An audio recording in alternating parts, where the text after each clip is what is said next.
Om Sthapakaya cha Dharmasya Sarvadharmasvarupine Avatar Varishtaya Ramakrishnaya Te Namaha.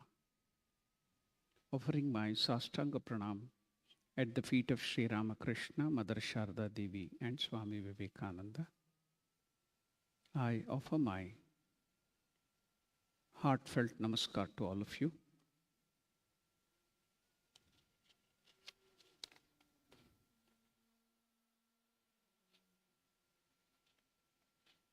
Whenever we all sit together, I see and I hear many of our elders, all of the people are talking about lot of corruption, how the people are working everywhere, whichever department you go, there is corruption, there is corruption. A contractor promised a minister that he would bribe that minister sumptuously if that work contract was approved. Believing him, the minister wrote on his file as approved. Even after 2 days, the bribe money was not given to the minister. So even this corrupt minister felt cheated. He is first of all corrupt, and he felt cheated by this contractor. So the minister's helper, India they call it as peon. Here I don't know what do they call. So here the person who was helping, like a clerk or somebody who will be physically helping. So most of the ministers will be not so intelligent. And this uneducated and people who are working there, bringing them water and such other errands, they are very intelligent. So now this minister, unintelligent minister, said to the helper, "What shall I do? This person, this contractor has cheated me." To which the helper told, "Don't worry, sir. I will bring the file, the contractor's file. You have written there approved and put the signature, isn't it? You simply write in front of that approved, not approved. That's all. In front of approved, just put not. So it becomes not approved. There ends the case." So now the file was written as not approved. 2 days later, maybe a little later, the contractor gave the bribe money to the minister as per the contract. Now, minister was again worried, what shall I do? As what to do now? Again, the unintelligent minister went to the helper, the uneducated helper. So that helper again came to the rescue of the minister. He brought back the file and said, "Sir, don't worry. Now you have written not in front of approved, so it become not approved. Now add one letter to not, that is E. What will it become? Note approved. Now the file became note approved, which ultimately became note approved. Now the minister is very happy. The contractor is very happy. So who is running the government? You can notice. So now you are all worried about this everywhere. So what is the way out? How can we change these people? How can we come out of this corruption? Because in different ways, all these things are there within us too. Even while you are studying, you can see we have that corruption in little way. Somebody will prompt you to tell the answer in the examination, you will start copying. So from there you can see the corruption starts. So how to come out of this? Today, a saying of Swami Vivekananda was given, and that was printed on the bag which was given to the teachers training, the aspirants who had come today. So on that bag it was written, "Glory will come, goodness will come, all that is good will come when the sleeping soul is roused to consciousness." When you come to know that you are children of immortality, you are children of God, you are the Atma Swarupa, when you come to know about your real identity. Whatever from the childhood you have been taught, don't tell a lie. From the baby nursery, do not steal, do not trouble others, do not cause trouble to others, has been taught from the childhood. But we do the same thing all through our life. Why is it? Because the training, Swami Vivekananda is telling that we are not roused to self-consciousness. That is, we are the soul, we are the children of God, that we are Atma Swarupa ourselves. So while I was studying the Bhagavad Gita recently, while I was taking up the class there, then I came across one verse. What was that? The verse in the Bhagavad Gita is very interesting. It was telling about the Atman or yourself in reality. While explaining that, giving explanation to that verse, Shankaracharya gives the commentary that your soul or your real nature, that is you, nobody can destroy you, nobody can trouble you, even God cannot destroy you. Your body may be destroyed, your money may be destroyed, all other reputation can be destroyed, your ego can be destroyed. But yourself, that is the true nature, the Atman, you cannot be destroyed by anybody. So that is the saving factor. How to come out of this? How to come out of all this corruption and how to get out of all these things? So by rousing that soul which is sleeping in yourself, in others. So we cannot start rousing the soul of others. At least if we start thinking of ourselves as soul, that may continue everywhere. See, there was one beautiful saying which I heard from most revered Swami Harshanandaji Maharaj. He told, there was one Holy Mother's disciple. Earlier in his life, he was a revolutionary.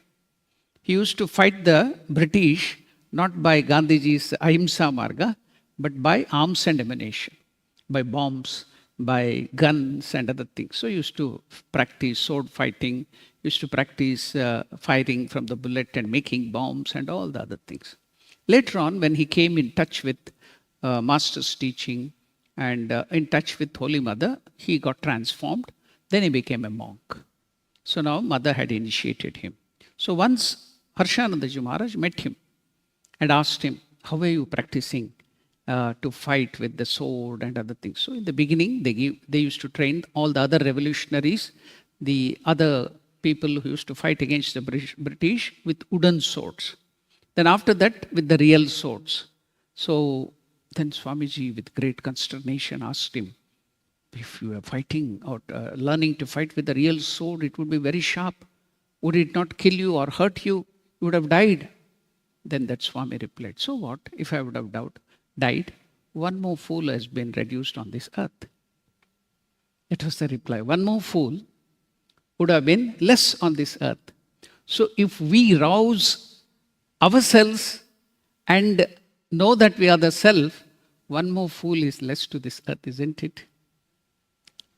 We have killed our lower self and we have come to know that we are the self. When we lead a very good life, that will be an example and source of inspiration by which the other souls also can be woken up.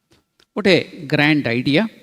So there, now all of us, you have to know that Swami Vivekananda tells the main reason for corruption and all the other things we are doing, the wrong things, the stealing, the murder, Vivekananda tells the main cause is fear. Fear. Fear. Fear is the cause of all these wrong thinking, wrongdoings, crime and everything. The fear that somebody will take away his money or his luxuries or his possessed things. So then out of selfishness, out of fear, they do all the harms to others. So come out of this fear. So how to come out of this fear for life, fear for other things? So the first thing we will learn, how to overcome that fear of death, fear.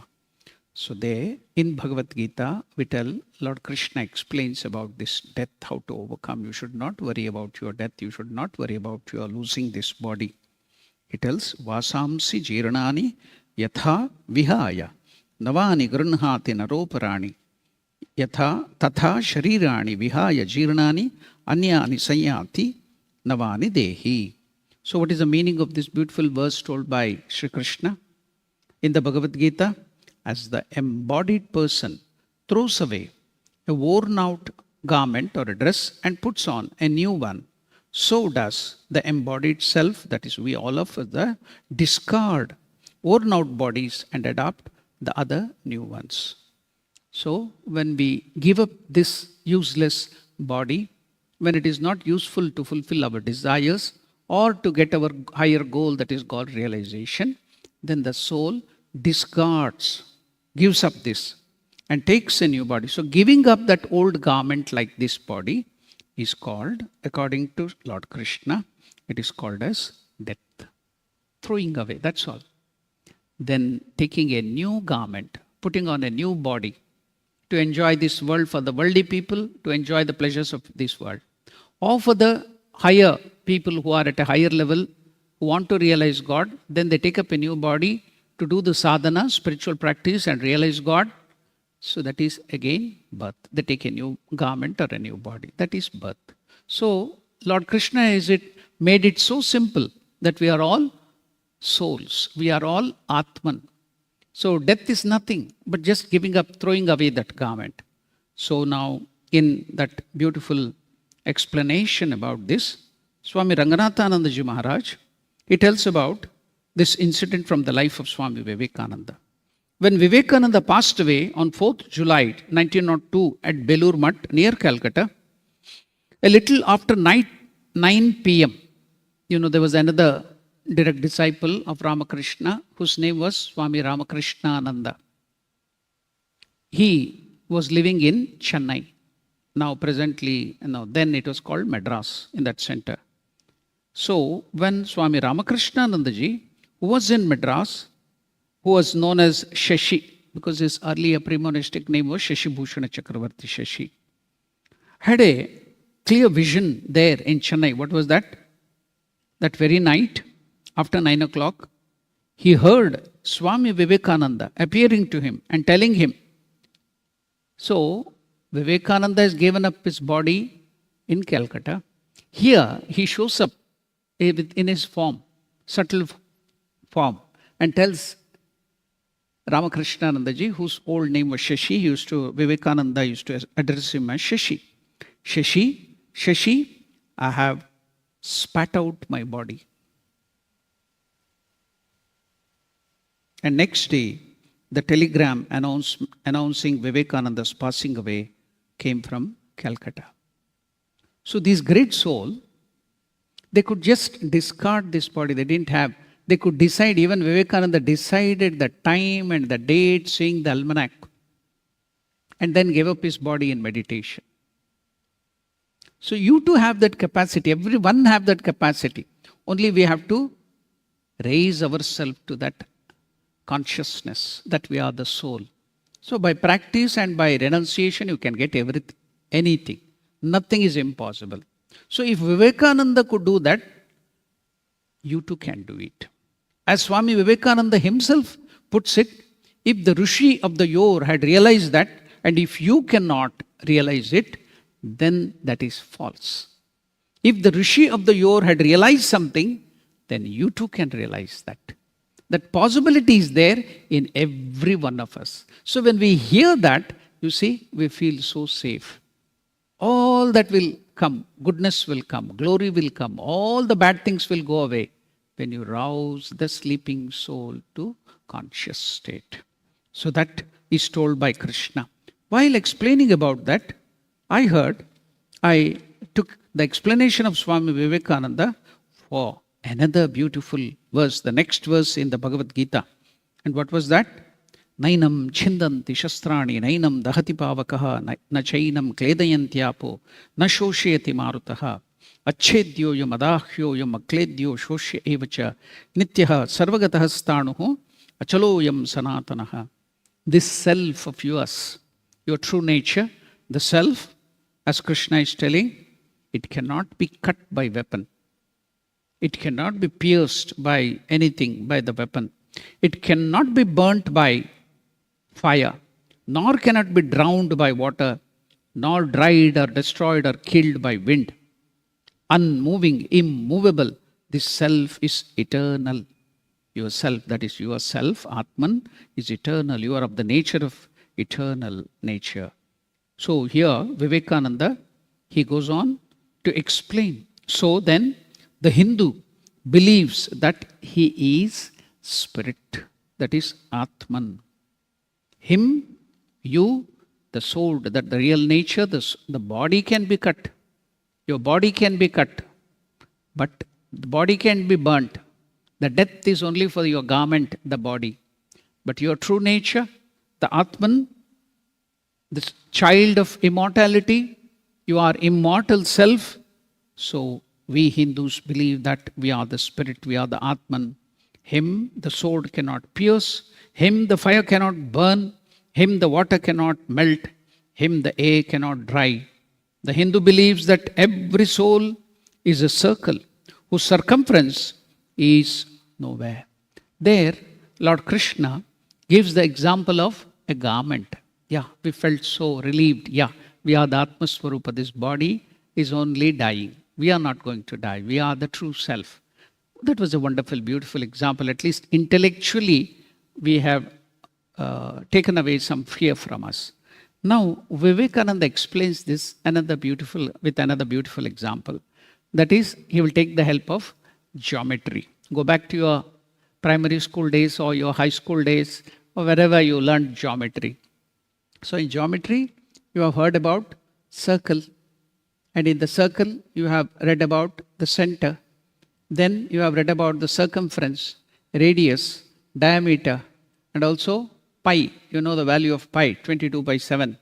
Then if you go on dividing, it becomes 3.14 and goes on and on and on infinitely.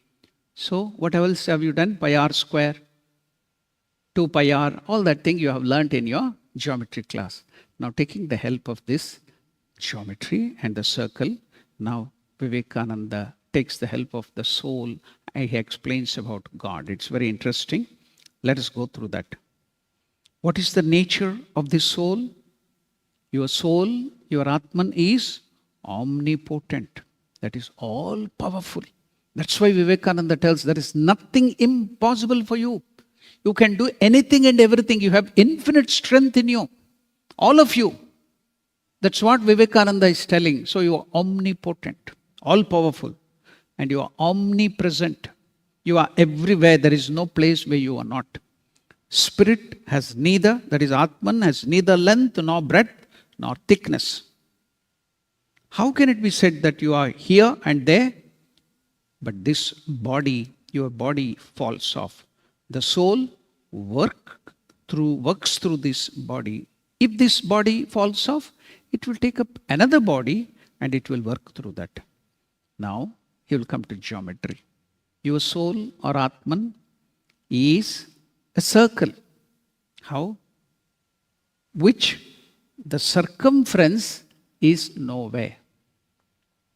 See, imagine a circle. It will have a center and a circumference. But now Vivekananda is telling your nature is, you are a circle. What about your circumference? It is nowhere. Infinite circumference, nowhere. You are a circle of which the circumference is nowhere. Then what about the center? The center, but the center is in your body. Now, how can we differentiate between me and God? Yes. God is also a circle. Then, whose circumference is nowhere. Oh, it is very near to us. We too are circle, where our circumference is nowhere, it is infinite. God is also circle, with circumference nowhere, that is infinite. What is the difference between me and God? So now Vivekananda tells, but the center. God is a circle whose circumference is nowhere, but whose center is everywhere. You have limited your center only to your body. That's why now you have become limited. But what about God? God's center is everywhere. That is the difference between God and the soul. See? Then what is death? When you shift your center of your circle from one body. Now you are identifying your center with this body. Give this center and take up another body. In that, the center is in another body. Then that is death and that is birth. See? That's all. It's so simple. There, Lord Krishna has given the example of the garment. Here, Vivekananda is giving just the center and the circle. The soul, your soul, by its very nature, is blessed, pure, and perfect. Nobody can make it pure because it is already pure. The soul's nature is purity. Then if it is attaining something new, then it was never pure at all. It is always pure. It is blessed by nature. It cannot be blessed something new. It is peace by itself. All of us who find ourselves in this plane attracted to the body, work hard for living with jealousies and quarrels and hardships and then death. That shows we are not what we should be. We are not free, perfectly pure and so on. The soul as it were. See again, note those words of Swami Vivekananda. The soul as it were has become degraded. Then what the soul requires is expansion. How? How can you do it? Can you work it out yourself? Yes. How can this expansion be done? Now you have the center in this body. Expand that center to another body. Start in your house with your father, with your mother. Expand that center of consciousness from your body, the center, to your mother. Seeing the Lord or the Atman, the same self present in you, in your mother. Worship her, serve her. Then your father, then your brother, then your sister, then your neighbors, then your colleagues, then the whole society, then the whole nation. So expansion. See, now you can understand the wonderful statement of Swami Vivekananda. What is that? Expansion is life. Contraction is death. The more you try to put your center in your own body and try to identify yourself with your body and ego, that is death. Expand. Expand. That is life. How can you do that? Can you work it yourself? No. If a man's face is dusty, can you wash it out with dust? If I put a seed in the ground, the seed produces a tree.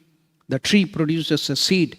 The seed, another tree, etc. Hen and egg, egg and hen.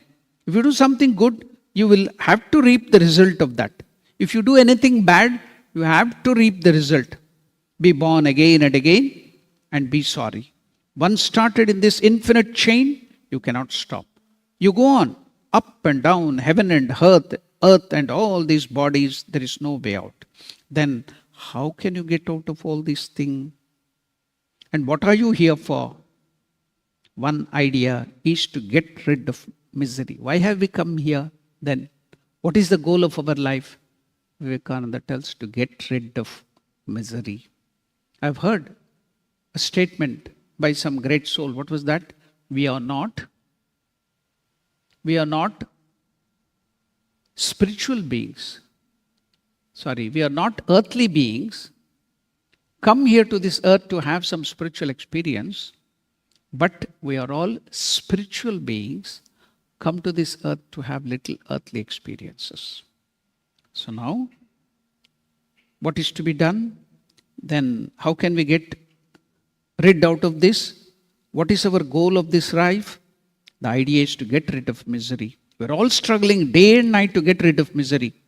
We cannot do it by work. It is only possible if there is someone who is already freed himself and lends us a hand.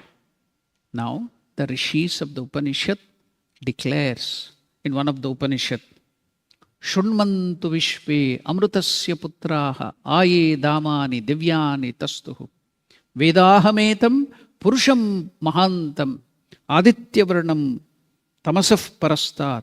Here, children of immortality, all those that reside in this plane, and all those that reside in the heavens above, I have found the secret reveals that Rishi in one of the Upanishad says, the great sage.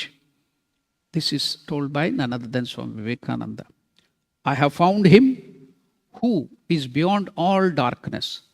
Through his mercy alone, we can cross this ocean of life. In India, the idea of the goal is this: there are heavens, there are hells, there are earths, but they are not permanent. If I am sent to hell, it is not permanent. The same struggle goes on, and wherever I am, how to get beyond all this struggle is the problem.